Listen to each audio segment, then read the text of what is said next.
Hello my dear soulmates, നമ്മളിത് നോക്കാൻ പോകുന്നത് നിങ്ങൾക്ക് പ്രാക്കദോഷം ഉണ്ടോ എന്ന് നോക്കാം. ഇതിൽ 3 കാർഡ്സ് കൊടുത്തിട്ടുണ്ട്. ഏറ്റവും കൂടുതൽ അട്രാക്ഷൻ തോന്നുന്നൊരു കാർഡ് നിങ്ങൾ സെലക്ട് ചെയ്യുക. കാർഡ് നമ്പർ ഫസ്റ്റിലോട്ട് നമുക്ക് പോവാം. ഈ ഒരു കാർഡിൽ പറയുന്നതെന്ന് വെച്ച് കഴിഞ്ഞാൽ ചെറിയ പ്രാക്കദോഷമുണ്ട്, അത്ര വലുതൊന്നും അല്ല. നിങ്ങളുടെ ജീവിതത്തിൽ ഉള്ള ആൾക്കാർ തന്നെയാണ് നിങ്ങളെ ഈ പ്രാവുന്നത്.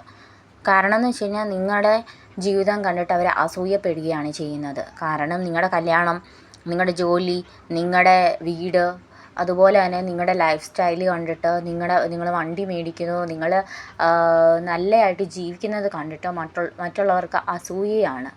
നിങ്ങൾ ആരെയെങ്കിലും മുനവെച്ച് സംസാരിച്ചിട്ടുണ്ട്, ആരെങ്കിലുമൊക്കെ കളിയാക്കിയിട്ടുണ്ട് എങ്കിൽ അതൊക്കെയാണ് നിങ്ങൾക്ക് തിരിച്ച അടിയായിട്ട് വന്നിട്ടുള്ളത്. സോ അതത്ര ചെറിയൊരു പ്രാക്കാണിത്, പക്ഷേ നിങ്ങൾക്ക് പ്രാക്കദോഷമുണ്ട്. ഇനി കാർഡ് നമ്പർ 2 പോവാം. ഈ ഒരു കാർഡിൽ പറയുന്നതെന്ന് വെച്ചാൽ നിങ്ങൾക്ക് പ്രാക്കദോഷം ഉണ്ടായെന്ന് നിങ്ങൾക്ക് തന്നെ മനസ്സിലായി. ആ ഒരു സമയത്ത് നിങ്ങൾ എന്ത് ചെയ്തു? പ്രാർത്ഥിച്ചു. അത് നിങ്ങൾക്ക് വളരെയധികം ഹെൽപ്ഫുള്ളായിട്ടുണ്ട്. നിങ്ങൾക്ക് മനസ്സമാധാനം ഇല്ലാതായിരുന്ന സമയത്തൊക്കെ നിങ്ങൾ ഈ ഒരു കാര്യം പ്രാർത്ഥന ചെയ്ത സമയത്ത് നിങ്ങൾക്ക് അതൊക്കെ നീങ്ങിപ്പോയി. അത് തന്നെയാണ് ഈ ഒരു കാർഡ് സെലക്ട് ചെയ്തവരുടെ ഒരു അനുഗ്രഹവും. നിങ്ങൾ പ്രാർത്ഥനയിലൂടെയും നിങ്ങളുടെ വിശ്വാസത്തോടെയും നിങ്ങളത് ചെയ്തപ്പോൾ നിങ്ങളിവിടെ വിജയിച്ചിരിക്കുകയാണ് ചെയ്തിരിക്കുന്നത്. നിങ്ങൾക്ക് ഇനി ഇതുപോലെ പ്രാക്കദോഷം വരുന്ന സമയത്ത് നിങ്ങൾ ഇത് തന്നെ കണ്ടിന്യൂ ചെയ്താൽ മതി. നിങ്ങൾ ആ സമയത്ത് അതിനെപ്പറ്റി ഓവർ തിങ്ക് ചെയ്യാതെ നിങ്ങളെടുത്ത ഒരു തീരുമാനം നന്നായിരുന്നു, നിങ്ങൾ പ്രാർത്ഥിച്ചു, അത് നിങ്ങളുടെ ലൈഫിൽ നിന്ന് തന്നെ മാറിപ്പോയി. ഇപ്പം പ്രത്യേകിച്ച് പ്രാക്കദോഷമൊന്നും നിങ്ങൾക്കില്ല. നമുക്കിനി കാർഡ് നമ്പർ 3 നോക്കാം. ഈ ഒരു കാർഡിൽ പറയുന്നത് നിങ്ങൾക്ക് നല്ലോണം പ്രാക്കദോഷമുണ്ട്. നിങ്ങൾക്ക് എല്ലാ കാര്യത്തിനും തടസ്സമാണ്. നിങ്ങൾക്ക് ശരീരവേദന, തലവേദന, നിങ്ങളെ തന്നെ നടക്കാൻ വയ്യ നിങ്ങൾക്ക്. എന്ന് വെച്ചാൽ നിങ്ങൾക്ക് അത്രയ്ക്ക് ഭാരമാണ്. നിങ്ങൾക്ക് തലവേദന എടുത്തിട്ട് വയ്യ. എത്ര ബാം തേച്ചാലും ഗുളിക കഴിച്ചാലും മാറാത്ത തലവേദന, പ്രത്യേകിച്ച് നടുവേദന. അത് നിങ്ങൾ ഈ പ്രാക്കദോഷത്തിന് ഏറ്റവും ഇമ്പോർട്ടൻ്റ് ആയിട്ടുള്ള ഒരു സിംറ്റമാണ് നടുവേദന. അങ്ങനെ ഉണ്ടെങ്കിൽ നിങ്ങൾക്ക് തീർച്ചയായിട്ടും നല്ല പ്രാക്കദോഷമുണ്ട് കേട്ടോ. നിങ്ങളുടെ ഭാവി മുഴുവനും ബ്ലോക്കായിട്ട് കിടക്കുക. നിങ്ങൾക്ക് കല്യാണം നടക്കുന്നില്ല, നിങ്ങളുടെ കടം വീട്ടാൻ പറ്റുന്നില്ല, നിങ്ങളുടെ ജോലിയിലെല്ലാം തടസ്സങ്ങൾ. ആരും നിങ്ങൾ പറയുന്ന വാക്കുകൾ പോലും ശ്രദ്ധിക്കുന്നില്ല, നിങ്ങളെ കേൾക്കുന്നില്ല ആൾക്കാർ. നിങ്ങളുടെ വേദന പറയുന്ന സമയത്തും അവർ മിണ്ടാതിരിക്കുക ചെയ്യുന്നത്, നിങ്ങൾക്ക് ആശ്വാസം തരുന്നില്ല.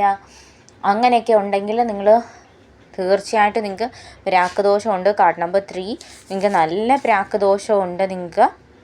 നിങ്ങൾ ചെയ്യേണ്ട ഒരു കാര്യം എന്ന് വെച്ച് കഴിഞ്ഞാൽ എല്ലാ കാര്യത്തിലും ഇടപെടാതിരിക്കുക. ഉദാഹരണം, എല്ലാവരുടെയും കുടുംബജീവിതത്തിലെ പ്രശ്നങ്ങളുണ്ടാവും. അപ്പോൾ അതിൽ പോയിട്ട് അഭിപ്രായം പറയാതിരിക്കുക. പിന്നെ എന്തെങ്കിലും ഒരു പ്രശ്നം ഉണ്ടാവുകയാണെങ്കിൽ നിങ്ങളുടേതായിട്ടുള്ള കാര്യങ്ങൾ പോയി പറയാതിരിക്കുക. നിങ്ങളതിൽ ഇടപെടണ്ട, അതിൽ നിന്നൊക്കെ ഒന്ന് വിട്ടു നിൽക്കുക. നിങ്ങൾ എല്ലാത്തിനും ഒരു മീഡിയേറ്ററായിട്ട് ബിഹേവ് ചെയ്യുന്ന ആ ഒരു രീതി നിർത്തലാക്കുക.